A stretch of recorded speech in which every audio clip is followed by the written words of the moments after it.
तार्किककेसरी वेदान्ताचार्यवर्यो मे सन्निधत्तां सदा हृदि सन्तश्रीरङ्गपृथ्वीश चरणत्राणशेखराग जयन्ति भुवनत्राण पदपङ्कजरेणवग भरताय परं नमोऽस्तु तस्मै प्रथमोदाहरणाय भक्तिभाजां यदुपग्नमशेषतः पृथिव्यां प्रथितो राघवपादुकाप्रभावका.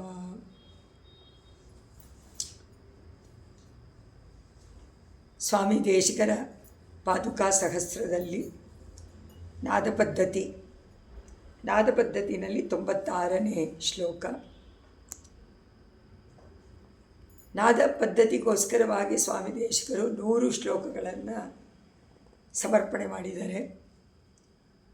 ಪಾದುಕಾದೇವಿ ಭಗವಂತನನ್ನು ಸಂಚಾರದಲ್ಲಿ ಕರ್ಕೊಂಡು ಬಂದಾಗ ಉಂಟಾಗುವಂಥ ಒಂದೊಂದು ಹೆಜ್ಜೆನಲ್ಲೂ ಉಂಟಾಗುವಂತಹ ಆ ಶಬ್ದನಾದವನ್ನು ವಿಷಯವಾಗಿ ಅನುಭವಿಸ್ತಾರೆ ಸ್ವಾಮಿ ದೇಶಿಕರು ವಿಧ ವಿಧವಾಗಿ. ಹಾಗೆ ನೋಡ್ಕೊಂಡು ಬಂದಾಗ ಅವರ ಅಂತ್ಯಕಾಲದಲ್ಲಿ ಪರಮಾತ್ಮನ ದರ್ಶನವಾಗಬೇಕು, ಈ ಪ್ರಾಣ ಶರೀರವನ್ನು ಬಿಟ್ಟು ಹೋಗುವಂತಹ ಉತ್ಕ್ರಮಣ ಕಾಲದಲ್ಲಿ ಭಗವಂತನ ದರ್ಶನ ಬೇಕು. ಅದಕ್ಕೆ ಪಾದುಕಾದೇವಿ ನೀನು ನನಗೆ ಅನುಗ್ರಹ ಮಾಡಬೇಕು, ನಿನಗೆ ಅಧೀನ ರಂಗನಾಥ. ಅದರಿಂದ ರಂಗನಾಥ ತನ್ನ 2 ಮಹಿಷಿಯರು ಉಭಯ ನಾಚ್ಯಾರ್ ಸಮೇತನಾಗಿ ಬರೋದನ್ನು ನಾನು ದರ್ಶನ ಮಾಡಬೇಕು. ಆ ದರ್ಶನಕ್ಕೆ ಮುಂಚೆ ನಿನ್ನ ಆ ಶಬ್ದ ಝಣ್ ಝಣ್ ಅಂತ ಅವನು ನಡ್ಕೊಂಡು ಬರುವಂಥ ಶಬ್ದ ನನ್ನ ಕಿವಿಗಳಿಗೆ ಬೀಳಬೇಕು. ಅದು ಬಿದ್ದೇ ಬೀಳುತ್ತೆ, ನೀನು ಅದನ್ನು ಖಂಡಿತವಾಗಿ ಮಾಡಿಸ್ತೀಯಾ ಅನ್ನುವಂತಹ ಅವರ ಆಶ್ವಾಸನೆಯಿಂದ ಪಾದುಕಾದೇವಿಯನ್ನು ಪ್ರಾರ್ಥನೆ ಮಾಡಿದ್ದಾರೆ. ನೀ ಮಾಡ್ತೀಯಮ್ಮ, ನೀ ಕರ್ಕೊಂಡು ಬರ್ತೀಯ, ನನಗೆ ಯಾವೊಂದು ಅನುಗ್ರಹವನ್ನು ನೀ ಮಾಡಬೇಕು ಮಾಡ್ತೀಯ ಅನ್ನೋದು ಎರಡನ್ನೂ ಹೇಳ್ತಾರೆ. ಆದರೆ ನಮ್ಮ ಪ್ರಾರ್ಥನೆ ಹಾಗಿರಬೇಕು. ಮಾಡ್ತೀಯೋ ಇಲ್ವೋ ಅಂತ ಮಾಡಿದ್ರೆ ಅವನು ಖಂಡಿತವಾಗಿ ಇವನಿಗೇನೋ ಸಂದೇಹ ಇದೇನೋ ಮಾಡಲ್ಲ ಅಂತ ಕೈ ಬಿಟ್ಬಿಡ್ತಾನಲ್ವಾ. ಹಾಗೇನೆ ಪಾದುಕಾದೇವಿ. ಅದರಿಂದ ಪಾದುಕಾದೇವಿಗೆ ಹೇಳ್ಕೊಂಡು ನೀ ಮಾಡ್ತೀಯ, ನಾನು ದರ್ಶನ ಮಾಡ್ತೀನಿ ಆ ಅಂತ್ಯಕಾಲದಲ್ಲಿ ಅಂತ ಪ್ರಾರ್ಥನೆ ಮಾಡ್ಕೊಂಡಿದ್ದಾರೆ ಎಷ್ಟೊಂದು ಶ್ಲೋಕಗಳಲ್ಲಿ. ಈಗ ಈ 476ನೇ ಶ್ಲೋಕದಲ್ಲಿ ಸ್ವಾಮಿ ಹೇಳ್ತಾರೆ, ಅಮ್ಮ ಪಾದುಕಾದೇವಿ, ನಿನ್ನ ಶಬ್ದವನ್ನು ಕೇಳಿದರೆ ಏನು ಅನಿಸುತ್ತೆ. ಆದರೆ ಇಂದ್ರಾದಿ ಲೋಕಪಾಲರು ಇದಾರಲ್ಲ, ದಿಕ್ಪಾಲಕರೆಲ್ಲ, ದೇವತೆಗಳೆಲ್ಲ, ಅವರೆಲ್ಲರೂ ನನಗೇನೋ ಆಜ್ಞಾಪನೆ ಮಾಡ್ತಾ ಇದ್ದಾರೆ, ಏನೋ ಹೇಳ್ತಾ ಇದ್ದಾರೆ, ಇದು ಮಾಡು ಅಂತ ಅನ್ನುವಂತೆ ನನಗೆ ಅನಿಸುತ್ತೆ. ನನಗೆ ಆರ್ಡರ್ ಮಾಡ್ತಾ ಇದ್ದಾರೆ, ಆಜ್ಞೆ ಮಾಡ್ತಾ ಇದ್ದಾರೆ, ಇದು ಮಾಡಿ ಹೀಗೆ ಮಾಡು ಅಂತ ನನಗೆ ಅನಿಸುತ್ತೆ. ಯಾಕೆ ಅಂತಂದರೆ ನಿನ್ನಲ್ಲಿ ಅಮ್ಮ ಪಾದುಕಾದೇವಿ ಪರಮಾತ್ಮನ ಪಾದಾರವಿಂದದಲ್ಲಿ ಶ್ರುತಿ ಪರಿಮಳ ಇದ್ದೇ ಇದೆ, ವೇದ ಪರಿಮಳ. ಅದರಿಂದ ನಿನ್ನಲ್ಲೂ ಆ ವೇದಗಳ ಜೊತೆ ನೀನು ಇರ್ತೀಯ. ಅದರಿಂದ ಅದರ ಜೊತೆಯಲ್ಲಿ ಮಾತಾಡ್ತಾ ಇರ್ತೀಯ. ನೀನು ಮಾತಾಡ್ತಾ ಇರುವಂತೇನೂ ನನಗೆ ಅನಿಸುತ್ತೆ. ಮತ್ತು ಇನ್ನೊಂದು ಏನು ಅಂದರೆ, ನನ್ನನ್ನು ನೋಡಿದ ತಕ್ಷಣ ಅಯ್ಯೋ ಇವ್ರಿಗೆ ಹೆದರಬೇಡ ಅಂತ ಹೇಳಬೇಕು. ಹೇಗೆ ಪರಮಾತ್ಮ ಅಭಯ ಕೊಡ್ತಾನೆ, ಭಯ ಪಡಬೇಡ ಅಂತ ನಾನು ಹೇಳಬೇಕು ಅಂತ ಪಾದುಕಾದೇವಿಗೆ ಅನಿಸುತ್ತಂತೆ. ಅದರಿಂದ ಆ ಧ್ವನಿ ನನಗೆ ಈ 3 ವಿಷಯವನ್ನು ತಿಳಿಸುತ್ತೆ ಅಂತ. ಒಂದು, ವೇದ ಅಲ್ಲೇ ಇರೋದರಿಂದ ಪರಮಾತ್ಮನ ಪಾದಾರವಿಂದದಲ್ಲಿ ಮಾತಾಡ್ತಾ ಇದೆಯಾ ಅಂತ. ಎರಡನೇದು ಯಾವಾಗಲೂ ಅದನ್ನು ಅನುಭವಿಸ್ತಾ ನೀನು ಆಸ್ವಾದನೆ ಮಾಡ್ತಾ ನನಗೇನೋ ಹೇಳ್ತಾ ಇದೆಯಾ. ಮೂರನೇದು, ಇವನಿಗೆ ಅಭಯ ಕೊಡಬೇಕು ಅಂಥೇಳಿ ಭಯ ಪಟ್ಕೋಬೇಡ, ಮಾಶುಚಕ ಪರಮಾತ್ಮ ಮಾಶುಚ ಅಂತ ಕೃಷ್ಣನಾಗಿ ಹೇಳಿಬಿಟ್ಟು ಹೊಟ್ಟೋದ. ಆದರೆ ಈಗ ನೀನು ನನಗೆ ಹೆದರ್ಕೋಬೇಡ ಅಂತ ಹೇಳ್ತಾ ಇರುವಂತೆ ನನಗನ್ಸುತ್ತೆ. ನೋಡಿ, ಇದು ದೊಡ್ಡದಾದ ಶ್ಲೋಕ.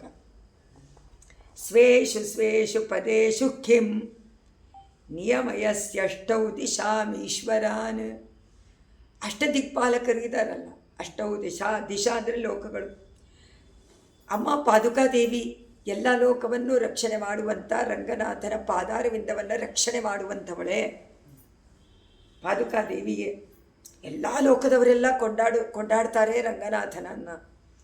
ಅಂತಹ ಪದಾಂಬೋರುಘ, ಅವನ ಸುಂದರವಾದ ಕಮಲದಂತಿರುವಂತಹ ಪಾದಗಳನ್ನು ಹೊಂದಿರುವಂತಹ ಪಾದಗಳನ್ನು ನೀನು ಅದನ್ನು ಧಾರಣೆ ಮಾಡಿಕೊಂಡಿದೀಯಾ. ಅಂತಹ ನೀನು ಮಂಜುಸ್ವನೈಹಿ ಅಷ್ಟೌ ದಿಶಾಂ ಈಶ್ವರ, ನಿನ್ನ ಮಂಜುಳನಾದದಿಂದ ಇಂಪಾದ ಧ್ವನಿಯಿಂದ ಅಷ್ಟದಿಕ್ಪಾಲಕರು ಇಂದ್ರಾದಿ ದೇವತೆಗಳು ಮೊದಲಾದವರ ದಿಕ್ಪತಿಗಳನ್ನು ಸ್ವೇಷು ಸ್ವೇಷು ನಿಯಮಯಸಿ, ನಿಮ್ಮ ನಿಮ್ಮ ನಿಮ್ಮ ನಿಮ್ಮ ಸ್ಥಾನದಲ್ಲಿ ಇದ್ದು ಸ್ವೇಷು ಸ್ವೇಷು ಅವರವರ ಸ್ಥಾನದಲ್ಲಿ, ದಿಕ್ಪಾಲಕರು ಅಲ್ಲಲ್ಲೇ ಇರಬೇಕಲ್ಲ, ಸ್ವೇಷು ಸ್ವೇಷು ಅವರವರ ಪದವಿಗಳಲ್ಲಿ ಏನು ಮಾಡಬೇಕು ಅಂತ ಹೇಳ್ತಾ ಇದ್ದಾಳೆ ಪಾದುಕನೆ. ಮೊದಲನೇ ದಿಕ್ಪಾಲಕರಿಗೆ ಆಜ್ಞೆಯನ್ನು ಮಾಡ್ತಾರೆ. ಅಪ್ಪಣೆ ಮಾಡ್ತಾ ಇದೆಯೋ ಅಂತ ನನಗನ್ಸತ್ತೆ. ಅಂದರೆ ಸ್ವಾಮಿ ದೇಶಿಕರಿಗೆ ಸಹಾಸೀನಯ ಜೊತೆಯಲ್ಲಿ ಇರುವಂತಹ ತ್ರಯ್ಯ ಸ್ವೈರಾಲಾಪಕತಃ, ನಿನ್ನ ಜೊತೆಯಲ್ಲೇ ಇರುವಂಥ ವೇದಗಳು, ಆ ವೇದಗಳು ನಿನ್ನ ಸಹಪಾಠಿಗಳು ಅಲ್ಲೇ ಇದ್ಬಿಟ್ಟಿದ್ದಾರೆ ಪರಮಾತ್ಮನ ಪಾದಾರವಿಂದ. ಅವ್ರ ಜೊತೆಯಲ್ಲಿ ಸ್ವೈರಾಲಾಪ, ಆಲಾಪ ಅಂದ್ರೇನು? ಮಾತುಕತೆ. ಇಬ್ಬರು ಸೇರಿಕೊಂಡು ಏನಾದರೂ ಇಷ್ಟ ಬಂದಂತಹ ಮಾತುಗಳನ್ನು ಇಬ್ಬರು ಹಂಚ್ಕೊಳ್ತಾ ಇದ್ದೀರೇನೋ, ಮಾತಾಡ್ಕೊಳ್ತಾ ಇದ್ದೀರೇನೋ ಅಂತ ಅನಿಸುತ್ತೆ. ಪ್ರವರ್ತಯಸಿ. ಅದಲ್ಲದೆ ನನ್ನನ್ನು ಮಾ ಬೈಷೀಹಿ ಇತಿ, ಮಾ ಬೈಷಿ, ಭಯ ಪಟ್ಕೋಬೇಡ ಅಂತ ನನಗೂ ನೀವೇನಾದರೂ ಹೇಳ್ತಾ ಇದೆಯೇನೋ ಅಂತ ಅನಿಸುತ್ತೆ ಅಂತ 3 ಧ್ವನಿಗಳ ವಿಷಯವನ್ನು ಇಲ್ಲಿ ತಗೊಂಡಿದ್ದಾರೆ ನೋಡಿ. ಅವರಿಗೆ ಆ ತರಹ ಭಾವನೆಗಳು ಉಂಟಾಗತ್ತೆ ಮಾತುಗಳನ್ನು. ಆ ಜಣ್ ಎನ್ನುವಂತಹ ಶಬ್ದ ಇವ್ರಿಗೆ ಯಾವ ರೀತಿ ಅನಿಸತ್ತೆ. ನಮ್ಗೆ ಯಾರಾದರೂ ಮಾತಾಡಿದರೂ ನಮ್ಗೆ ಕೇಳಿಸೋದೇ ಇಲ್ಲ. ಇನ್ನು ಆ ಧ್ವನಿಯನ್ನು ಹಿಡ್ಕೊಂಡು ಇವರು ಪಾದುಕಾದೇವಿ ನನಗೇನೋ ಆರ್ಡರ್ ಮಾಡ್ತಾ ಇದ್ದಾಳೆ, ದಿಕ್ಪಾಲಕರಿಗೆ ಆರ್ಡರ್ ಮಾಡ್ತಾ ಇದ್ದಾಳೆ, ವೇದದ ಜೊತೆಯಲ್ಲಿ ಮಾತಾಡ್ತಾ ಇದ್ದಾಳೆ ಅಂದರೆ ಎಷ್ಟು ಆಶ್ಚರ್ಯವಾದ ಒಂದು ಭಾವನೆ. ಅಂದರೆ ಭಗವಂತನ ಸುತ್ತಲೂ ಮುತ್ತಲೂ ಇವರೆಲ್ಲ ಇದ್ದು ಅವನಿಗೆ ಸೇವೆ ಮಾಡ್ತಾ ಇದ್ದಾರಲ್ಲ, ಅಂತಹ ಸೇವಾ ಕೈಂಕರ್ಯ ವೃತ್ತಿ ನನಗೂ ಇರಬೇಕಲ್ವ ಸದಾ ಅನ್ನುವಂಥ ಆಸೆ. ಆ ಆಸೆ ಇರೋದರಿಂದ ಈ ಭಾವನೆಗಳೆಲ್ಲ ಬರುತ್ತೆ. ಆಸೆ ಇಲ್ಲದಿದ್ದರೆ ಏನೂ ತೋಚೋದಿಲ್ಲ. ಅದರಿಂದ ಆಂಡಾಳು ಹೇಳೋ ಹಾಗೆ ನಮಗೆ ಅಧಿಕಾರ ಏನು ಅಂತಂದರೆ ಯಾವ ವಿದ್ಯೆನೂ ಕಲ್ತ್ಕೋಬೇಕಾಗಿಲ್ಲ, ಜ್ಞಾನ ಬೇಕಾಗಿಲ್ಲ. ಒಂದೇ ಒಂದು ಕೃಷ್ಣಾನುಭವ, ಭಾಗವತರ ಸಂಘದಲ್ಲಿ ಆಸೆ ಬಂದರೆ ಸಾಕು, ಪರಮಾತ್ಮ ಆಸೆಯನ್ನು ನೆರವೇರಿಸಿಕೊಡ್ತಾನೆ, ಮಾಡಿಕೊಡ್ತಾನೆ, ದಾರಿ ಮಾಡಿಕೊಡ್ತಾನೆ. ಅದರಿಂದ ವಿಲ್ ಅಂತೀವಿ ನಾವು. Will, there is A way. ನಮಗೆ ವಿಲ್ ಅಂದರೆ ಆಸೆ. ನಾವು ಅದನ್ನು ಆಶ್ಚರ್ಯವಾದಂಥ ಒಂದು ಆಸೆಯನ್ನು ಪಡಬೇಕು. ನಮ್ಮಾಳ್ವಾರ್ ತರಹ, ಸ್ವಾಮಿ ನಮ್ಮಾಳ್ವಾರ್ ತರಹ ಅದನ್ನು ಇಲ್ಲಿ ಹೇಳ್ತಾರೆ. ಒಮ್ಮಪ್ಪಾದಕ್ಕೆ ನಿನ್ನ ಶಬ್ದವನ್ನು ಕೇಳಿದರೆ ನನಗೀಗ ಅನಿಸತ್ತೆ ಅಂತ. ಅದೇ ತರಹನೇ ಸ್ವಾಮಿ ನಮ್ಮಾಳ್ವಾರವರ ಕೃತಿಗಳು ಎಲ್ಲ 4 ವೇದಕ್ಕೆ ಸಮಾನವಾದಂಥ 4 ಪ್ರಬಂಧ, ಅದು 4 ಅಷ್ಟು ಸುಂದರವಾಗಿದೆ ಅವರ ವರ್ಣನೆ. ನಾಯಿಕಾ ಭಾವನೆಯಲ್ಲಿ ಹಾಡ್ತಾರೆ ತಿರುವಿರುತ್ತನ್. பெரிய ತಿರುವಾಶ್ರಯಂ ಯಜುರ್ವೇದದ ಸಾರವಾಗಿ ಅಷ್ಟು ಪರಮಾತ್ಮನ ಸೌಂದರ್ಯವನ್ನು ವರ್ಣನೆ ಮಾಡ್ತಾರೆ. ಅದು ನಮಗೆ ಅನಿಸುತ್ತಲ್ವ, ನಮ್ಮಾಳ್ವಾರ ಶಕ್ತಿ ಎಷ್ಟು ಚೆನ್ನಾಗಿದೆ, ನಾವು ಅನುಭವಿಸ್ಬೇಕು, ನಾವು ಅರ್ಥ ತಿಳ್ಕೋಬೇಕು ಅನ್ನುವಂಥ ಆಸೆ ಹುಟ್ಟಿಸ್ತಾರೆ ಸ್ವಾಮಿ ನಮ್ಮಾಳ್ವಾರ್. ಅದರಿಂದ ಭಾಗವತರು ಯಾವತ್ತೂ ಪರಮಾತ್ಮನನ್ನು ತೋರಿಸಿ ನಮಗೆ ಭಗವಂತನಲ್ಲಿ ಆಸೆ ಬರುವಂತೆ ಮಾಡುವಂಥವು. ಆದರೆ ಭಗವಂತನಲ್ಲಿ ಆಸೆ ಬಂದು ಅವನನ್ನು ಅನುಭವಿಸ್ತಾ ಇದ್ದಾಗಲೂ ಗುಣಾನುಸಂಧಾನ ಮಾಡ್ತಾ ಇದ್ದಾಗಲೂ ಭಾಗವತರಿಗೆ ಕೃತಜ್ಞತೆಯನ್ನು ಮರೀಬಾರ್ದು. ಅದರಿಂದ ನಮಗೆ ಆಚಾರ್ಯರು, ಭಾಗವತೋತ್ತಮರು, ಭಕ್ತರು ಮುಖ್ಯ ಮೊದಲು. ಯಾಕೆಂದರೆ ಅವ್ರು ತಾನೇ ದಾರಿ ತೋರಿಸಿ, ಅವ್ರು ತಾನೇ ಭಗವಂತನ ತೋರಿಸಿ. ಅದಕ್ಕೆ ಪ್ರತಿಪತ್ತಿ, ಭಾಗವತ ಪ್ರತಿಪತ್ತಿ, ಆಚಾರ್ಯ ಪ್ರತಿಪತ್ತಿ ಮುಖ್ಯ ಅನ್ನೋದೇ ಈ ಪ್ರಬಂಧದ ಉದ್ದೇಶ. 477ನೇ ಶ್ಲೋಕದಲ್ಲಿ ರಂಗೇ ದೇವಿ ರತಾಂಕಪಾಣಿ ಚರಣ ಸ್ವಚ್ಛಂದ ಲೀಲಾ ಸಖಿ ಸ್ತೋಕ ಸ್ಪಂದಿತ ರಮ್ಯ ವಿಭ್ರಮಗತಿ ಪ್ರಸ್ತಾವಕಂ ತಾವಕಂ ಕಾಲೋಪಾಗತಾಲ ಗತಕಾಲ ಕಿಂಕರ ಚಮು ಹುಂಕಾರ ಪಾರಂಪರಿ ದುರ್ವಾರ ಪ್ರತಿವಾದಲು ಕಮನಗಂ ಶ್ರೋಷ್ಯಾಮಿ ಶಿಂಜಾರವಂ ಅವಧೂಕ. ಅವ್ರು ಹೇಳ್ತಾರೆ ಶೋಷ್ಯ ದುರ್ವಾರ ಪ್ರತಿವಾವಧೂಕ ಮನಘಂ ಶೋಷ್ಯ. ಅಮ್ಮ ಪಾದುಕಾದೇವಿ, ನಾವು ತುಂಬ ಪಾಪ ಮಾಡಿರ್ತೀವಿ, ನಾವೆಲ್ಲ ಪಾಪಿಷ್ಟೇ. ಅವರೇ ಹೇಳ್ಕೊಳ್ಳೋ ಹಾಗೆ ಅಹಮಸ್ಮಿ ಅಪರಾಧ ಚಕ್ರವರ್ತಿ. ಅಪರಾಧಗಳನ್ನು ಆರ್ದ್ರ ಅಪರಾಧಿಗಳು ನಾವು. ತಕ್ಷಣ ಈಗ ಅನ್ಕೋತೀವಿ ತಪ್ಪು ಮಾಡಿಬಿಟ್ನಲ್ಲ ಕ್ಷಮಾಪಣೆ ಮಾಡು ಅಂತ, ತಕ್ಷಣವೇ ಇನ್ನೂ ಕೇಳ್ಕೊಂಡೇ ಇಲ್ಲ, ತಕ್ಷಣವೇ ಇನ್ನೊಂದು ಅಪರಾಧ. ಆರ್ದ್ರ ಅಪರಾಧಿಗಳು ಅಂದರೆ ಅದೇನೆ, ತಕ್ಷಣದಲ್ಲಿ ಮಾಡಿದ್ದ ಪಾಪವನ್ನೇ ಮಾಡ್ತಾ ಇರುವಂಥವರು ನಾವು ಪಾಪಿಷ್ಟರು. ಆಗ ಮಾಡಿರೋದ್ರಿಂದ ಕಡೆ ಕಾಲದಲ್ಲಿ ಬಿಡಬೇಕಾದ್ರೆ ಯಮಭಟ್ರು ಬಂದೇ ಬರ್ತಾರೆ. ಅವ್ರು ಹೇಳ್ತಾರೆ ಸ್ವಾಮಿ ದೇಶ ಯಮಭಟ್ರು ಬರ್ತಾರೆ, ಅವ್ರು ಬಿಡೋದಿಲ್ಲ. ಮೇಲೆ ಬಂದು 1,000 10,000 ಮೇಲೆ ಬರ್ತಾರೆ ಭಟ್ರುಗಳು, ಹೆದರಿಸ್ತಾರೆ, ಎಳ್ಕೊಂಡು ಹೋಗ್ತೀವಿ ಅಂತಾರೆ. ಆ ಸಮಯದಲ್ಲಿ ನೀನು ಬರಬೇಕು, ನೀನು ಬಿಜ ಮಾಡಿಸ್ಬೇಕು. ನೀನು ಬಂದರೆ ನಿನ್ನ ಶಬ್ದ ಕೇಳಿದ ತಕ್ಷಣ ಭಗವಂತ ಬಂದ. ಆ ಶಬ್ದ ಕೇಳಿದ ತಕ್ಷಣ ನನಗೇನೋ ಆಶ್ವಾಸನೆ ಆಗುತ್ತೆ. ಆ ಬಂದವರೆಲ್ಲ ಓಡೊಟ್ಟೋಗ್ತಾರೆ ಯಮಭಟ್ರು. ಅವರೆಲ್ಲ ಆ ಕ್ಷಣದಲ್ಲಿ ಅಲ್ಲಿಂದ ಸುದ್ದಿನೇ ಇಲ್ಲದಂತೆ ಓಡೋಟೋಗ್ತಾರೆ. ಅಂಥ ಶಬ್ದವನ್ನು ಆ ಸಮಯದಲ್ಲಿ ನಿನ್ನಿಂದ ನಾನು ಕೇಳಬೇಕಮ್ಮ ಪಾದುಕಾದೇವಿ. ಅಂತ್ಯಕಾಲದಲ್ಲಿ ಆ ದೇವರ ದರ್ಶನವನ್ನು ನೀನು ಮಾಡಿಸಬೇಕು. ನಿನ್ನ ಅನುಗ್ರಹ ಇಲ್ಲದಿದ್ದರೆ ಭಗವಂತ ಹತ್ತಿರ ಬರೋದಕ್ಕೆ ಸಾಧ್ಯ ಇಲ್ಲ.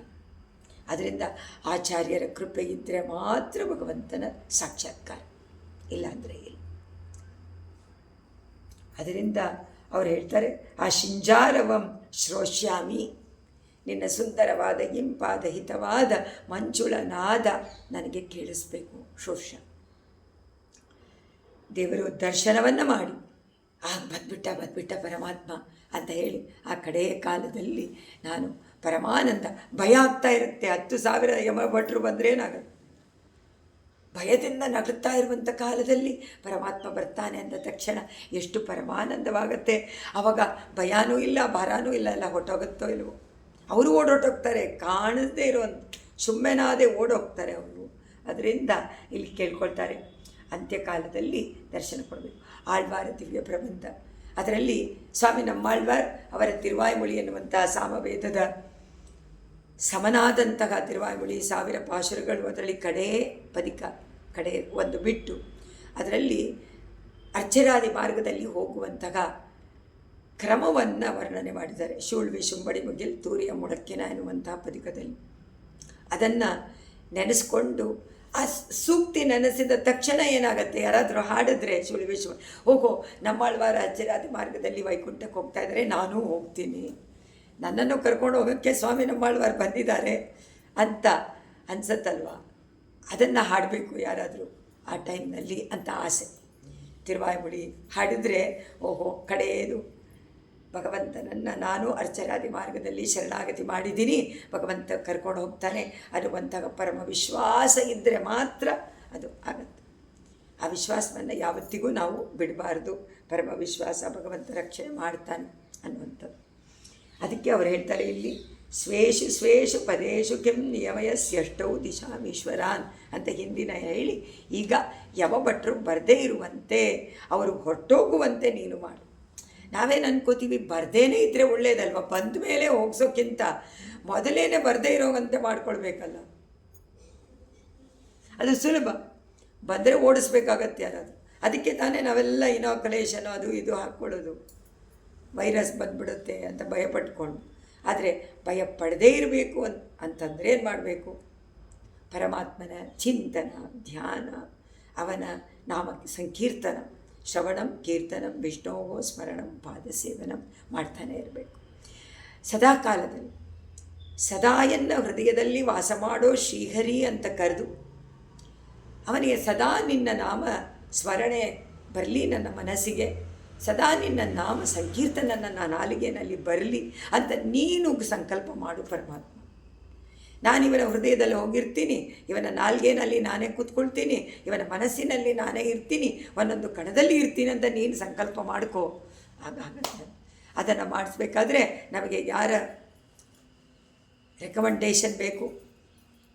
ನಮ್ಗೆ ಯಾರಾದರೂ ಮಾಡಬೇಕಲ್ಲ, ಸಾಕ್ಷಾತ್ಕಾರ ಆಗಬೇಕಾದ್ರೆ ಅದಕ್ಕೆ ಆಚಾರ್ಯರ ಅನುಗ್ರಹ ಬೇಕು, ಅವರ ಸಂಕಲ್ಪ ಮಾಡಬೇಕು, ಆಗ ಆಗತ್ತೆ ಅನ್ನೋದನ್ನು ಒಂದೊಂದು ಶ್ಲೋಕದಲ್ಲೂ ಪಾದುಕಾಶಾಸ್ತ್ರದಲ್ಲಿ ಸ್ವಾಮಿ ದೇಶಿಕರು ತೋರಿಸಿಕೊಡ್ತಾರೆ.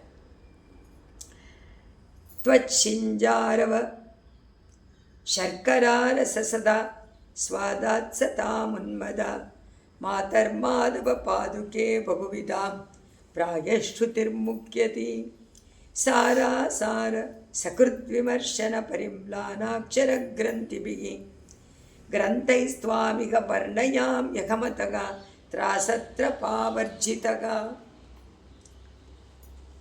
ಇದರಲ್ಲಿ ಕಡೆಗೆ ಮುಗಿಸ್ತಾ ಇದ್ದಾರೆ ನಾದ ಪದ್ಧತಿಯನ್ನು. ಮಾತಗ ಮಾಧವ ರಂಗನಾಥ, ಮಾಧವ ಪಾದುಕೆ, ರಂಗನಾಯಕಿ ಸಮೇತನಾಗಿ ಇರುವಂತಹ ರಂಗನಾಥನ ಪಾದುಕೆಗೆ ಅಮ್ಮ ಮಾತಾ. ಬಹುವಿಧಾಂ ಸತಾಂ ಶ್ರುತಿ, ಬಹುವಿಧಾಂ ಬೇರೆ ಬೇರೆ ವಿಧ ವಿಧವಾದಂತಹ ಜ್ಞಾನದಿಂದ ಪರಮಾತ್ಮನ ವಿಷಯವನ್ನು ತಿಳ್ಕೊಂಡಿರುವಂಥವರು ನಾನಾಧಿಕರು, ಸತಾಂ ಸಜ್ಜನರು. ಆ ಸಜ್ಜನರ ಶ್ರುತಿ ಶಿಂಜಾರವ, ಅವರ ಕಿವಿಗಳು. ನಿನ್ನ ಶಿಂಜಾರವ, ನಿನ್ನ ರತ್ನಗ ಗರ್ಭದಲ್ಲಿರುವಂಥ ರತ್ನಗಳ ಸಂಘರ್ಷಣೆಯಿಂದ ಉಂಟಾದಂತಹ ನಾದವನ್ನು, ಶಬ್ದಗಳು ಎನ್ನುವಂತಹ ನಾದವನ್ನು ಹೇಗೆ ಅವ್ರು ಕೇಳ್ತಾರೆ ಅಂದರೆ ಶರ್ಕರ. ಈಗ ನಾಲಿಗೆಗೆ ಸಕ್ಕರೆಯನ್ನು ಹಾಕಿದರೆ ಹೆಂಗಿರುತ್ತೆ ನೋಡಿ, ಆ ಥರ ಸಕ್ಕರೆಯ ರಸಸ್ಸದ ಸ್ವಾದ. ಆ ಸಕ್ಕರೆಯ ರಸವನ್ನು ಸ್ವಾದ ಅಂತಂದರೆ ಅನುಭವ ಮಾಡ್ತಾ ಇರುವಂಥ, ಆಹಾ ಬಹಳ ರುಚಿಯಾಗಿದೆ, ಬಹಳ ರುಚಿಯಾಗಿದೆ ಅಂತ ರಸಾಸ್ವಾದ ಅನುಭವಿಸಿದ್ದರಿಂದ ಅವರು ನಿನ್ನ ಶಿಂಜಾರವನ್ನು ಕೇಳಿ ಕರ್ಣ ರಸಾಯನವಾಗಿ ಅದನ್ನು ರಸವತ್ತಾದದ್ದು ಅಂತ ಅನುಭವಿಸಿದ್ದರಿಂದ ಉನ್ಮದ, ಅವರಿಗೆ ಉನ್ಮತ್ತತೆ ಉಂಟಾಗುತ್ತೆ ತುಂಬ. ಏನಪ್ಪ ಇವಳ ವೈಭವ, ಪಾದುಕೆ ವೈಭವ ಅಂತ ಹೇಳಿ ಮದ ಹಿಡಿದರಂತೆ ಪ್ರಾಯಕ ಮುಖ್ಯತಿ, ಬಹುಶಃ ಅವರು ಮೋಹಗೊಂಡು ಬಿಡ್ತಾರೆ. ಅಂದರೆ ಒಂಥರ ಅವರು ಮೂರ್ಛೆ ಹೋಗ್ಬಿಡ್ತಾರೆ. ಆ ಒಂದು ರಸಾಸ್ವಾದವನ್ನು ಮಾಡಿ ಮದ ಜಾಸ್ತಿ ಆಗಿಬಿಟ್ಟು ಮೂರ್ಛೆ ಹೋಗುವಂಥದ್ದು ಅಂತ ಉನ್ಮದ ಮುಖ್ಯತೆ. ಅದು ಆ ಥರ ಮೋಹವನ್ನು ಉಂಟು ಮಾಡುತ್ತೆ. ಅಹಂ ನಾನು ತ್ವಾಂ ನಿನ್ನನ್ನು ಈ ಲೋಕದಲ್ಲಿ ಈಗ ಸಾರಾಸಾರ ಒಳ್ಳೆಯದು, ಅಸಾರವಾದದ್ದು. ಸಾರ ಅಂದರೆ ಒಳ್ಳೆಯದು, ಅಸಾರ ಅಂದರೆ ಏನು ಸ್ವತ್ತೇ ಇಲ್ಲದಂಥದ್ದು, ಅಂತಹ ಕೆಟ್ಟದಾದ ಸಕೃತ್ ವಿಮರ್ಶನ. ಸಕೃತ್ ಒಂದೇ ಒಂದು ಬಾರಿ, ವಿಮರ್ಶನ ಮತ್ತೊಮ್ಮೆ ಅದನ್ನು ನೋಡೋದ್ರಲ್ಲಿ. ವಿಮರ್ಶನ ಮಾಡೋದು ಅಂದ್ರೇನು, ಒಂದು ಸತಿ ಮಾಡಿದ್ದನ್ನು ಮತ್ತೆ ಇನ್ನೊಂದು ಸತಿ ವಿಮರ್ಶನೆ ಮಾಡಿ ಮತ್ತೆ ಮತ್ತೆ ಮೆಲುಕು ಹಾಕುವಂಥದ್ದು. ಅದರಲ್ಲೂ ಪರಿಮ್ಲಾನ ಇಲ್ಲದೇ ಇರೋದ್ರಿಂದ, ಮಾಡದೇ ಇರೋದ್ರಿಂದ, ಮಾಡೋದಿಲ್ಲ. ಅಕ್ಷರ ಗ್ರಂಥಿ ಪದಗಳ ಜೋಡಿಸುವಂಥದ್ದು, ಸಮಾಸಗಳು. ಗ್ರಂಥಿ ಅಂದರೆ ಜೋಡಿಸುವಂಥದ್ದು. ಪದಗಳ ಜೋಡಣೆಯಲ್ಲಿ ಉಂಟಾಗಿರುವಂಥ ಗ್ರಂಥೈಹಿ, ಗ್ರಂಥ ಅಂದರೆ ಸ್ತೋತ್ರ. ಆ ಸ್ತೋತ್ರಗಳಿಂದ ವರ್ಣಯಾಮಿ ಸ್ತುತಿ ಮಾಡ್ತೀನಿ, ಮತ್ತೆ ಮತ್ತೆ ವಿಮರ್ಶನೆ ಮಾಡೋದಿಲ್ಲ ಅಂತ ಹೇಳ್ತಾರೆ. ಮಾಡ್ತಾ ಇದ್ದೀನಿ ಅತಃ ಆದ್ದರಿಂದ ತ್ರಾಸಂ ತ್ರಪ, ಅದರಿಂದ ಏನಾಗುತ್ತೆ? ಭಯವೇನು? ತ್ರಾಸ ಅಂದರೆ ಭಯ ಏನು? ತ್ರಪ ಅಂದರೆ ಲಜ್ಜೆ. ಯಾಕೆ ನಾಚಿಕೆ? ಭಯನೂ ಇಲ್ಲ, ನಾಚಿಕೆನೂ ಇಲ್ಲ. ನಾಚಿಕೆನು ಇವುಗಳಿಂದ ವರ್ಜಿತಕ, ಬಿಟ್ಬಿಟ್ಟಿದ್ದೀನಿ, ಏನೂ ಇಲ್ಲ. ನನಗೇನಂತೆ, ಭಯನೂ ಇಲ್ಲ, ನನಗೆ ನಾಚಿಕೆನೂ ಇಲ್ಲ. ನಿನ್ನನ್ನು ಏನು ಬೇಕಾದರೂ ಯಾವ್ಯಾವುದೋ ಅಕ್ಷರಗಳನ್ನು ಸೇರಿಸಿ ಜೋಡಣೆ ಮಾಡಿ ವಾಕ್ಯಗಳನ್ನು ಮಾಡಿ ನಿನ್ನನ್ನು ಸ್ತುತಿ ಮಾಡ್ತೀನಿ. ನೀನಿದೆಯಲ್ಲ ನೋಡ್ಕೊಳ್ಳೋಕ್ಕೆ. ನೀನು ಅದನ್ನು ಸ್ವೀಕಾರ ಮಾಡ್ತೀಯೋ ಇಲ್ವೋ? ಮಗು ಮಾಡ್ತಾ ಇದೆ ಅಂತ ಸ್ವೀಕಾರ ಮಾಡುವಂತೆ ಪರಮಾತ್ಮ ನೀನು ಮಾಡ್ತೀಯ ಅಂಥೇಳಿ ಇದರಲ್ಲಿ ಮೊದಲೇನು ಮಾಡಿದ್ದಾರೆ, ಜ್ಞಾನಿಗಳ ವಿಷಯವನ್ನು ಹೇಳಿದ್ದಾರೆ. ಜ್ಞಾನಿಗಳು ನಿನ್ನ ಶಿಂಜಾರವವನ್ನು ಕೇಳಿ, ಅವ್ರು ಕೇಳ್ತಾರಲ್ಲ ಶಬ್ದವನ್ನು ಕೇಳಿ ಮೋಹಗೊಂಡ್ಬಿಡ್ತಾರೆ. ಮೋಹಗೊಂಡು ಅವರು ನಿನ್ನ ಮೋಹಗೊಂಡು ಮೂರ್ಛೆ ಹೋಗ್ಬಿಡ್ತಾರೆ, ಸ್ತೋತ್ರ ಮಾಡೋಕ್ಕಾಗಲ್ಲ. ಆದರೆ ನಾನು ಆಗಿಲ್ಲ. ನಾನೇನು ಮಾಡಿದೆ, ಒಂದು ರಾತ್ರಿನಲ್ಲಿ ಒಂದು ಜಾಮದಲ್ಲಿ ನಾನು ನಿನ್ನ 1000 ಶ್ಲೋಕ ಮಾಡ್ತೀನಿ ಅಂತ ಒಪ್ಕೊಂಡ್ಬಿಟ್ನಲ್ಲ. ನನಗೇನಾದರೂ ಭಯ ಇತ್ತಾ, ನಾಚಿಕೆ ಇತ್ಯ ಹೇಳೋಕ್ಕೆ? ಒಪ್ಕೊಂಡ್ಬಿಟ್ನಲ್ಲ. ನಾನು 1000 ಪದ್ಯಗಳನ್ನು ಮಾಡಬೇಕು ಅಂತ ಸಂಕಲ್ಪ ಮಾಡಿಬಿಟ್ನಲ್ಲ. ಅಯ್ಯೋ, ಅದು ಯಾಕೆ ಗೊತ್ತಾ? ಯಾಕೆ ನನಗೆ ನಾಚಿಕೆನೂ ಇಲ್ಲ, ಭಯನೂ ಇಲ್ಲ? ನಿನ್ನ ಅನುಗ್ರಹ. ನೀನು ಅನುಗ್ರಹ ಮಾಡಿ ನನ್ನ ನಾಲ್ಗೆಯಲ್ಲಿ ಕೂತ್ಕೊಂಡು ನೀನೇ ಹೇಳಿಸ್ಕೊಂಡಿದ್ದೀಯ ಅಷ್ಟೇ ಅಲ್ವಾ? ಇಲ್ಲದೇ ಇದ್ದರೆ ಹೇಗಾಗತ್ತೆ? 1000 ಅಂತ ಹೇಳ್ಬೋದು, ಎಷ್ಟು ಬೇಕಾದರೂ ಆಗ್ಬೋದಲ್ಲ. ಅದರಿಂದ ಎರಡನೇದನ್ನು ನಾನು ನೋಡಲೇ ಇಲ್ಲ, ನೋಡಲೂ ಕೂಡ ನನಗೆ ಕಾಲ ಇಲ್ಲ. ಯಾತಕ್ಕೆ ಅಂತಂದರೆ, ಒಂದು ಸತಿ ಬರೆದಿದ್ದನ್ನು ಕವಿಗಳು ಮತ್ತೆ ಮತ್ತೆ ವಿಮರ್ಶನೆ ಮಾಡ್ತಾರೆ. ಇದು ಸರಿಯಾಗಿದೆಯಾ ಅಂತ ನೋಡ್ತಾರೆ. ಒಂದು ಸರಿಯಾಗಿಲ್ಲ ಈ ಪದ ಅಂತಂದರೆ ಅದನ್ನು ಸ್ಕ್ರ್ಯಾಚ್ ಮಾಡಿ ಬೇರೆ ಬರೀತಾರೆ. ಆದರೆ ನನಗೆ ಟೈಮ್ ಇಲ್ಲ. ನೋಡಿ ಹೇಳ್ತಾರೆ ಅವರು ಸ್ವಾಮಿ ದೇಶಿಗರು, ಟೈಮು ಕಾಲನೂ ಪೂರ್ತಿ ನೋಡೋಕ್ಕಾಗಲ್ಲ. ಒಂದು ರಾತ್ರಿನಲ್ಲಿ ಬರಿಬೇಕು. ಎರಡನೇದು, ನಾನು ಅದನ್ನು ವಿಮರ್ಶೆ ಮಾಡ್ಕೊಂಡು ಕೂತ್ಕೊಂಡ್ರೆ 1000 ಪಾಶುರ ಎಲ್ಲ ಆಗುತ್ತೆ. ಭಯ ಇಲ್ಲದೆ, ನಾಚಿಕೆ ಇಲ್ಲದೆ 1000ಕ್ಕೆ ಒಪ್ಕೊಂಡ್ಬಿಟ್ನಲ್ಲ, ಅದು ಆಗಬೇಕಲ್ಲ. ಇವಾಗ ಆ ಥರ ಮಾಡಿಬಿಟ್ನಲ್ಲ ನಾನು. ಎರಡನೇ ಸತಿ ಅದನ್ನು ಪದವನ್ನು ನೋಡೋಕ್ಕೂ ಆಗದೆ ಇರುವಂತಹ ಕಾಲವಿಲ್ಲದ ಹಾಗೆ ಆರಂಭ ಮಾಡಿಬಿಟ್ರೆ ಹೆದರಿಕೆಯೂ ಇಲ್ಲ, ಲಜ್ಜೆಯೂ ಇಲ್ಲದೆ, ಅಮ್ಮ ಪಾದುಕಾದೇವಿ ನಿನ್ನ ಅನುಗ್ರಹದಿಂದ ನೀನೇ ಮುಗಿಸಿ ಕೊಟ್ಟುಬಿಟ್ಟೆ. ಇನ್ನೂ ಕೊಟ್ಟಿಲ್ಲ, ಇನ್ನು 500 ಶ್ಲೋಕ ತಾನೇ ಆಗಿದೆ. ಮಾಡಿಬಿಟ್ನಲ್ಲ ಅಂತ ಹೇಳ್ತಾ ಇದ್ದಾರೆ. ಅದಕ್ಕೆ ಅರ್ಥ ಏನು? ಅದು ನಾನು ಮಾಡೋಕ್ಕಾಗಲ್ಲ, ನಿನ್ನ ಅನುಗ್ರಹ, ನಿನ್ನ ಕಟಾಕ್ಷ ಅದು ಮಾಡಿಸುತ್ತೆ. ಅದರಿಂದ ನಮ್ಮಿಂದ ಏನೂ ಸಾಧ್ಯವಿಲ್ಲ. ತೇನ ವಿನ ತೃಣಮಪಿ ನ ಚಲತಿ. ಪರಮಾತ್ಮನ ಅನುಗ್ರಹ ಆಚಾರ್ಯರ ಮೂಲಕವಾಗಿ ಸಿಕ್ಕಿಬಿಟ್ರೆ ಏನು ಬೇಕಾದರೂ ನಡೆಯುತ್ತೆ ಅಂತ ಇಲ್ಲಿ ಸ್ತೋತ್ರ ಮಾಡಿದ್ದಾರೆ. ಬಹಳ ಸುಂದರವಾದ ಒಂದು ಅವರ ಅನುಭವ. ಮಧ್ಯೆ ಇದೇ ಥರ ಅನುಭವಗಳನ್ನು ಹೇಳ್ಕೊಂಡಿದ್ದಾರೆ. ಇದು ಸಾಧ್ಯವಿಲ್ಲದ್ದಲ್ವ, ಅದು ಹೇಗಿದೆ ಆಗ್ತಾ ಇದೆ ಅಂತ ಅವರಿಗೆ ಒಂದು ಮನಸ್ಸಿನಲ್ಲಿ. ಒಂದು ಸತಿ ನೋಡೋಕ್ಕೆಲ್ಲಿ ಸಾಧ್ಯ? ಒಂದು ಶ್ಲೋಕ ಬರೆಯೋಕ್ಕೇ ಎಷ್ಟೊತ್ತು ಬರಬೇಕು, ಟೈಮ್ ಬೇಕು. ಅವರು 1000 ಶ್ಲೋಕ ಬರೀಬೇಕು ಅಂದರೆ ಇದು ಸಾಧ್ಯನಾ? ಇದು ಖಂಡಿತ ನಮಗೆ ನಮಗೇನೆ ನಂಬಕ್ಕಾಗೋದಿಲ್ಲ. ಅವರೇ ಹೇಳ್ತಾರೆ ನನಗೆ ನಂಬಿಕೆ ಇಲ್ಲ ಅಂತ.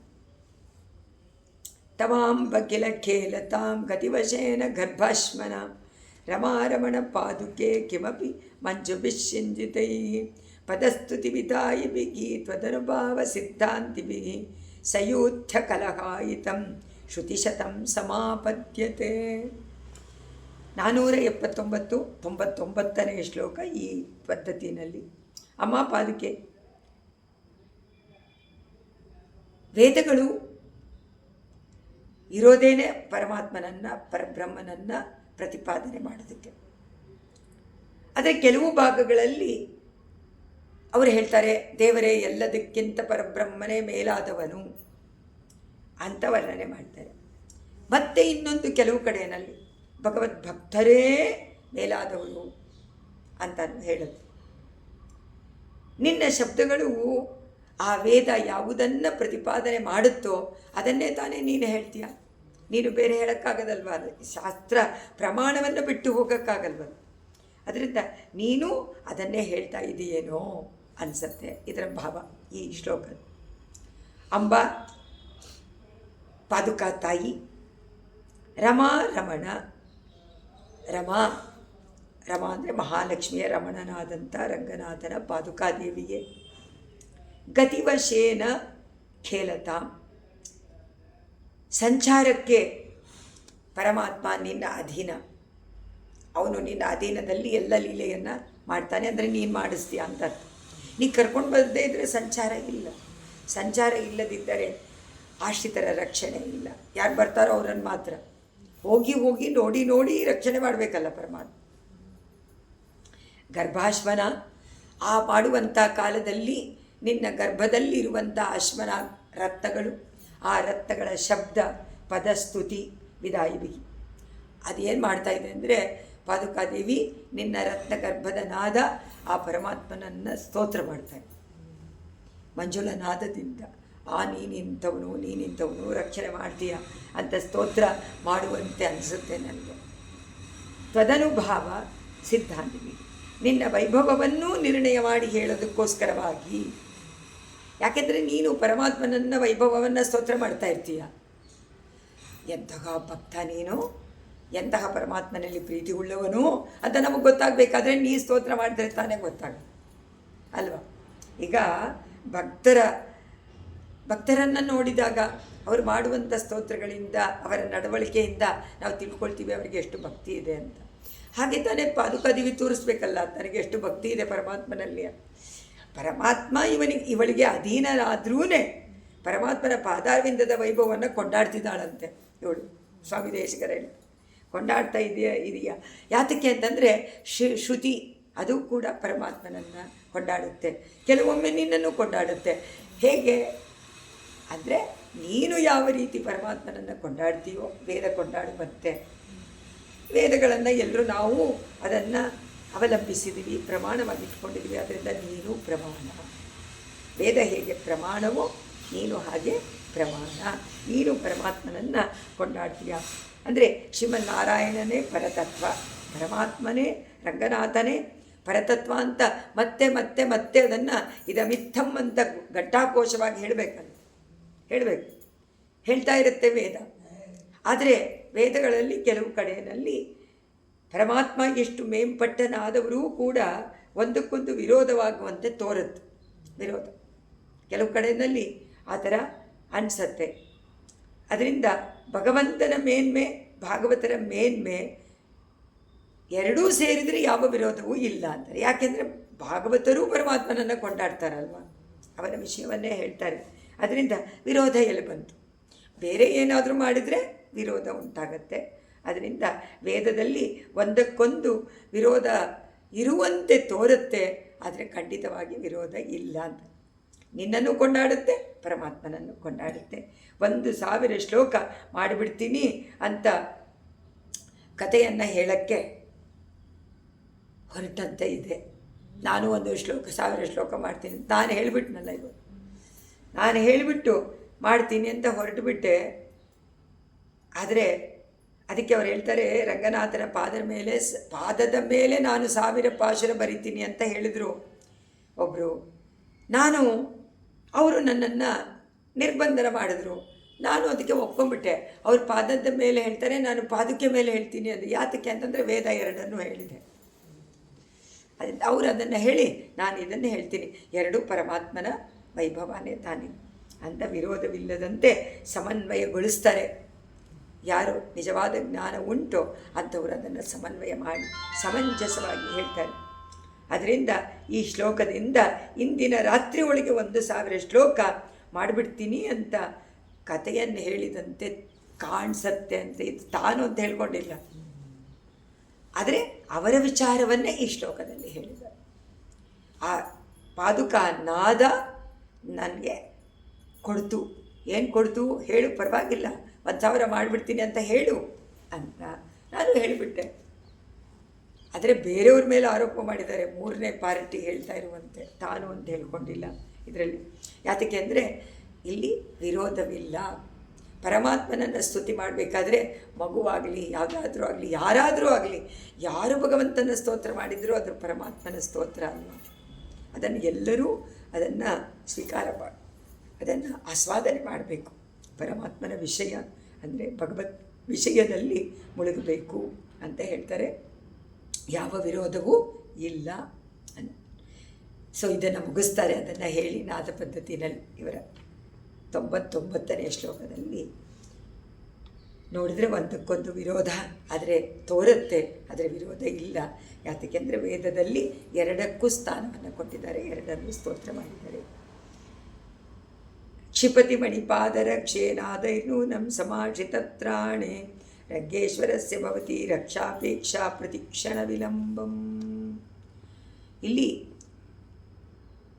ಸ್ವಾಮಿ ದೇಶಿಕರು ಕಡೆಯ ಶ್ಲೋಕ ಕ್ಷಿಪತಿ ಮಣಿಪಾದರಕ್ಷೆ ರತ್ನಮಯವಾದ ಪಾದುಕಾದೇವಿಗೆ ಭವತಿ ನೀನು ನಾದೈಹಿ ರಂಗೇಶ್ವರಸ್ಯ ನಿನ್ನ ನಾದಗಳಿಂದ ರಂಗನಾಥನ ಸಮಾಶ್ರಿತತ್ರಾಣಿ ರಂಗನಾಥನನ್ನು ಆಶ್ರಯಿಸಿದಂತಹ ಭಕ್ತರ ವಿಷಯದಲ್ಲಿ ಅವರ ಸಂರಕ್ಷಣೆಯಲ್ಲಿ ಯಾತಕ್ಕೆ ಅಂದರೆ ಭಗವಂತನಿಗೆ ಅದೇ ದೀಕ್ಷೆ ಆಶ್ರಿತ ಸಂರಕ್ಷಣ ಶಿಷ್ಟ ಸಂರಕ್ಷಣ ದುಷ್ಟ ನಿವಾರಣ ಯಾವಾಗ ಸಂರಕ್ಷಣೆ ಮಾಡ್ತಾನೋ ದುಷ್ಟರು ತಾನಾಗಿ ನಿವಾರಣೆ ಆಗೋಗ್ತಾರೆ ಅದು ಮುಖ್ಯವಲ್ಲ ಅದರಂತೆ ನೀನು ರಕ್ಷಾ ಅಪೇಕ್ಷ ಪ್ರತೀಕ್ಷಣ ವಿಳಂಬ ಭಕ್ತರ ಸಂರಕ್ಷಣೆಯಲ್ಲಿ ರಕ್ಷಿಸಬೇಕು ಎನ್ನುವಂಥ ಇಚ್ಛೆಯಿಂದ ತುಂಬ ಆಸೆ ಅದಕ್ಕೋಸ್ಕರ ಅವರ ಪ್ರಾರ್ಥನೆಯನ್ನು ಎದುರು ನೋಡ್ತಾ ಕಾಲ ವಿಳಂಬ ಮಾಡಬಾರ್ದು ಆದರೆ ಅಪೇಕ್ಷೆ ಕ್ಷಿಪತಿ ನೂನು ಹೋಗ್ಲಾಡು ಯಾತಕ್ಕೆ ಅಂದರೆ ಪರಮಾತ್ಮ ಯಾವಾಗಲೂ ಅಪೇಕ್ಷೆ ಪಡ್ತಾನೆ ನನ್ನನ್ನು ರಕ್ಷಣೆ ಮಾಡು ನೀ ರಕ್ಷಣೆ ಮಾಡ್ತೀಯ ಅಂತ ನಾನು ಒಪ್ಕೊಂಡಿದ್ದೀನಿ ಅಂತ ಶರಣಾಗದೆ ಮಾಡಿದವ್ರನ್ನ ರಕ್ಷಣೆ ಮಾಡ್ತಾನೆ ಕೇಳಿದವರ ಆದರೆ ಇವಳಿಗೆ ವಿಳಂಬ ಸಹಿಸಕ್ಕಾಗೋದಿಲ್ವಂತ ಅಪೇಕ್ಷೆ ಪಡ್ತಾ ಇದ್ದಾನಲ್ಲ ಬೇಡ ಬೇಡ ಬೇಡ ಈಗಲೇ ಹೋಗಿ ಅವರಿಗೆ ಸಹಾಯ ಮಾಡಬೇಕು ಅಂತ ಕರ್ಕೊಂಡು ಬಂದ್ಬಿಡ್ತಾವಂತ ಪರಮಾತ್ಮ ಅದಕ್ಕೋಸ್ಕರ ಅದರಲ್ಲಿ ಕಾಲ ವಿಳಂಬವನ್ನು ಕ್ಷಿಪತಿ ನೂನಂ ಅದನ್ನು ಆಗಲೇ ಹೋಗಲಾಡಿಸ್ಬಿಡ್ತಾಳಂತ ಇಲ್ಲ ಬಂದ್ಬಿಟ್ಟ ಅಪೇಕ್ಷೆ ಮಾಡ್ತಾ ಇಲ್ಲ ರಕ್ಷಣೆ ಮಾಡ್ತಾನೆ ಅಂತ ಮುಂಚೆನೇ ತನ್ನ ಧ್ವನಿಯಿಂದ ತೋರಿಸಿಕೊಟ್ಬಿಡ್ತಾಳೆ ಅದಕ್ಕೋಸ್ಕರ ನಾದ ಅದನ್ನು ಹೇಳಿದೆ ನಿನ್ನ ಧ್ವನಿಯನ್ನು ಕೇಳಿದರೆ ದೇವರು ಪರಮಾತ್ಮ ಎಲ್ಲರನ್ನೂ ಕಾಪಾಡುವುದು ಅವನ ದೀಕ್ಷೆ ಅಭಯಹಸ್ತವನ್ನು ಎಲ್ಲರಿಗೂ ಕೊಟ್ಬಿಟ್ಟಿದ್ದಾನೆ ಸರ್ವ ಪಾಪೇಭ್ಯೋ ಮೋಕ್ಷಯಿಷ್ಯ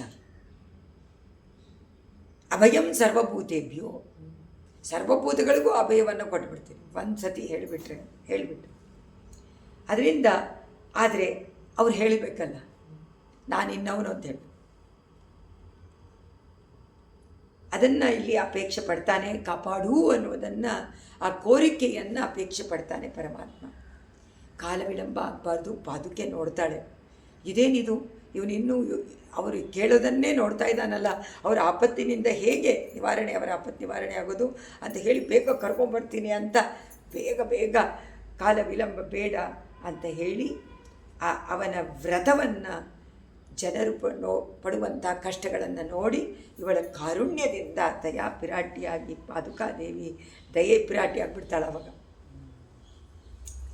ಪರಿಪೂರ್ಣವಾಗಿದೆ ಅವಳಿಗೆ ಆ ಶಕ್ತಿ ಆದರೆ ಪರಮಾತ್ಮನಿಗೆ ಅದಿದೆ ಆದರೆ ಅವರಿಗೆ ಒಂದು ಅಪೇಕ್ಷೆ ಇದೆ ಒಂದು ಕಡೆಯಲ್ಲಿ ಅವ್ರು ಕೇಳಲಿ ಅಂತ ರಕ್ಷಾ ಅಪೇಕ್ಷೆ ಆದರೆ ನಾವೆಲ್ಲ ಸಂಸಾರದಲ್ಲಿ ಬದ್ಧರಾಗ್ಬಿಟ್ಟಿದ್ದೀವಿ ಮುಳುಗಿ ಹೋಗ್ಬಿಟ್ಟಿದ್ದೀವಿ ನಮಗೆ ಕೇಳೋಕ್ಕೂ ಗೊತ್ತಾಗುತ್ತಿಲ್ಲ ಅಲ್ವಾ ನಾವು ಯಾವ ರೀತಿ ಇದ್ದೀವಿ ನಿಯಮ ಪರಮಾತ್ಮನದ್ದನ್ನು ಅವರೇನು ಹೇಳ್ತಾರೆ ಸಂಸಾರ ತಂತ್ರ ವಾಹಿತ್ವಾತ್ ರಕ್ಷಾಪೇಕ್ಷಾಂ ಪ್ರತಿಕ್ಷಣ ಮಾಡ್ತಾನೆ ಒಂದೊಂದು ಕ್ಷಣದಲ್ಲೂ ಪರಮಾತ್ಮ ಆರ್ತತೆಯಿಂದ ಕಾಪಾಡು ಪರಮಾತ್ಮ ಅಂತ ಯಾರು ಕೇಳ್ತಾರೋ ಓಡಿ ಬರ್ತಾರೆ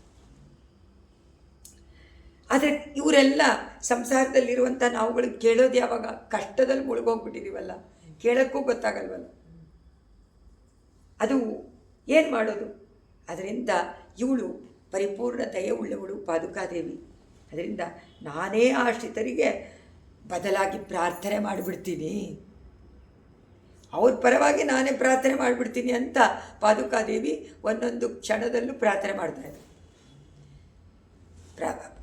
ಯಾಕೆಂದರೆ ಅವನ ಅಪೇಕ್ಷೆ ಪಡ್ತಾನಲ್ಲ ಇವ್ರು ಮಾಡೋದಿಲ್ಲ ಅದಕ್ಕೋಸ್ಕರನೇ ನಾವು ಆಚಾರ್ಯರ ಮುಂದಿಟ್ಕೊಂಡು ನಾವು ಪರಮಾತ್ಮನ ಹತ್ರ ಹೋಗಬೇಕು ನಮಗೋಸ್ಕರವಾಗಿ ಆಚಾರ್ಯರ ಬಳಿನಲ್ಲಿ ಪ್ರಾರ್ಥನೆ ಮಾಡಿಕೊಂಡ್ರೆ ಅವರು ಈ ಚೇತನ ಉದ್ಧಾರವಾಗಲಿ ಅಂಥೇಳಿ ಪರಮಾತ್ಮನಲ್ಲಿ ಇವ್ರು ಕೇಳೋಕ್ಕೆ ಮುಂಚೆನೇ ತಾನು ಅದನ್ನು ಪ್ರಾರ್ಥನೆ ಮಾಡ್ಕೊಂಡು ಬಿಡ್ತಾಳೆ ಅದನ್ನು ಆ ನಿಯಮನು ಪರಮಾತ್ಮನ ನಿಯಮನೂ ಉಳಿತು ರಕ್ಷಾಪೇಕ್ಷ ಇವರ ಪ್ರಾರ್ಥನೆಯೂ ಆದಂತಾಯಿತು ಸೊ ಏನಾಗುತ್ತೆ ಇವಾಗ ಪರಮಾತ್ಮ ರಕ್ಷಣೆ ಮಾಡಿಬಿಡ್ತಾನೆ ಸೊ ಇವರು ಏನಾದರೂ ಇವಾಗ ಘಟಿಕರಾದರು ಮಧ್ಯದಲ್ಲಿ ಆಚಾರ್ಯ ಸ್ಥಾನದಲ್ಲಿ ನಿಂತು ನಮಗೆ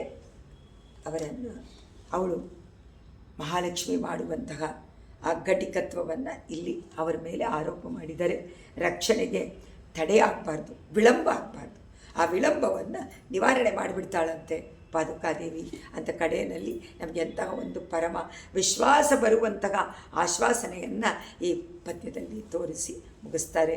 ಅದರಿಂದ ಯೋಚನೆಯೇ ಮಾಡಬೇಕಾಗಿಲ್ಲ.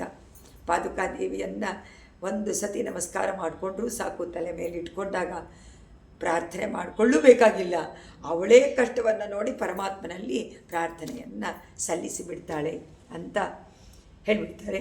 ನಾವು ನಂಬಿದ್ದೀವಿ, ಕಷ್ಟಗಳನ್ನ ಹೇಳ್ಕೊಳ್ಬೇಕು ಅಂದರೆ ನಾವು ಪರಮಾತ್ಮನನ್ನೇ, ಕಷ್ಟ ಬಂದಾಗ ವೆಂಕಟರಮಣ ಅಂತ ನಾವು ಹೋಗ್ತೀವಿ, ಪರಮಾತ್ಮನಿಗೋಸ್ಕರವಾಗಿ ಹುಡುಕ್ತೀವಿ. ಅಲ್ಲಿ ಇಲ್ಲಿ ದೇವಾಲಯಕ್ಕೆ ಹೋಗ್ತೀವಿ, ಬೇರೆ ದಿವ್ಯ ಕ್ಷೇತ್ರಗಳಿಗೆ ಹೋಗ್ತೀವಿ, ಹುಡುಕ್ತಾ ಇದ್ದೀವಿ. ಭಕ್ತಿಯಿಂದ ಸೇವಿಸಿ ನಿವೇದನೆ ಮಾಡಿಕೊಳ್ಬೇಕು ಅಂತಲೂ ನಮಗೆ ಅರ್ಥ ಆಗತ್ತೆ. ಮಾಡಿಕೊಂಡ್ರೆ ಪರಮಾತ್ಮ ಕೊಡ್ತಾನೆ ಅಂತ. ಕಷ್ಟ ನಿವಾರಣೆ ಪರಮಾತ್ಮನನ್ನು ಸ್ತೋತ್ರ ಮಾಡಿದರೆ ಕೇಳಿಕೊಂಡ್ರೆ ಖಂಡಿತ ಆಗತ್ತೆ ಅನ್ನುವಂಥ ನಂಬಿಕೆಯೂ ನಮ್ಮಲ್ಲಿ ಇದೆ. ನಾವು ವಿಶ್ವಾಸದಿಂದ, ಪರಮ ವಿಶ್ವಾಸದಿಂದ ಇದ್ದೀವಿ. ನಮ್ಮ ಇಷ್ಟಾರ್ಥಗಳು ಸಿಗತ್ತೆ ಅಂತಲೂ ನಾವು ನಂಬುತ್ತೀವಿ.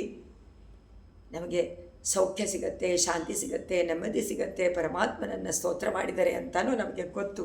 ಆದರೂ ಕಷ್ಟ ಕಾಲದಲ್ಲಿ ಅದು ಮರೆತು ಬಿಡ್ತೀವಿ. ನಾವು ಅವನನ್ನು ಕೇಳ್ಕೊಳ್ಳೋದಿಲ್ಲ, ಬರೀ ದುಃಖದಲ್ಲೇ ಮುಳುಗೋಗ್ತೀವಿ. ಆಗ ಪಾದುಕಾದೇವಿ ನಮಗೋಸ್ಕರವಾಗಿ ಪ್ರಾರ್ಥನೆ ಮಾಡಿಕೊಳ್ತಾಳೆ. ಆದರೆ ಒಂದು ಸತಿ ಮಾಡಿರಬೇಕು ಪಾದುಕೆಯನ್ನು. ನಾವು ಅದಕ್ಕೋಸ್ಕರನೇ ಪಾದುಕಾ ಸಹಸ್ರದಲ್ಲಿ ಯಾವುದಾದ್ರೂ ಒಂದು 10 ಶ್ಲೋಕ, ಒಂದು ಪದ್ಧತಿಯನ್ನು ಪ್ರತಿನಿತ್ಯ ಮಾಡಿ ಅಂತ ನಮ್ಮ ಪೂರ್ವಾಚಾರ್ಯರುಗಳು ನಮಗೆ ಆದೇಶವನ್ನು ಕೊಟ್ಟಿದ್ದಾರೆ. ನಿಮಗೆ ಸೌಖ್ಯ ಉಂಟಾಗತ್ತೆ, ಸುಖ ಉಂಟಾಗತ್ತೆ. ಪಾದುಕಾ ಸಹಸ್ರದಲ್ಲಿ ಒಂದು ಪದ್ಧತಿ, 10 ಶ್ಲೋಕ ಎಲ್ಲ ಚಿಕ್ಕದಾಗಿ ಬರೆದಿದ್ದಾರೆ ಶ್ಲೋಕವನ್ನು. ಅದನ್ನಾದರೂ ಹೇಳಿ ಪ್ರತಿನಿತ್ಯ ಅಂತ ಹೇಳಿದರೆ. ಇತಿ ಶ್ರೀ ಕವಿತಾರ್ಕಿಕ ಸಿಂಹಸ್ಯ ಸರ್ವತಂತ್ರ ಸ್ವತಂತ್ರ ಶ್ರೀಮದ್ ವೆಂಕಟನಾಥಸ್ಯ ಶ್ರೀಮದ್ವೇದಾಂತಾಚಾರ್ಯಸ್ಯ ಕೃತಿಷು ಶ್ರೀರಂಗನಾಥ ದಿವ್ಯಮಣಿ ಪಾದುಕಾ ಸಹಸ್ರೇ ನಾದ ಪದ್ಧತಿ ಶ್ರೀರಂಗನಾಯಕ್ಯೇ ನಮಃ. ಶ್ರೀರಂಗನಾಥ ಪರಬ್ರಹ್ಮಣೇ ನಮಃ. ಶ್ರೀರಂಗನಾಥ ದಿವ್ಯಮಣಿ ಪಾದುಕಾಭ್ಯಾಂ ನಮಃ. ಶ್ರೀಮತೆ ನಿಗಮಾಂತ ಮಗಾ ದೇಶಿಕಾಯ ನಮಃ. ಸರ್ವಂ ಶ್ರೀಕೃಷ್ಣಾರ್ಪಣಮಸ್ತು.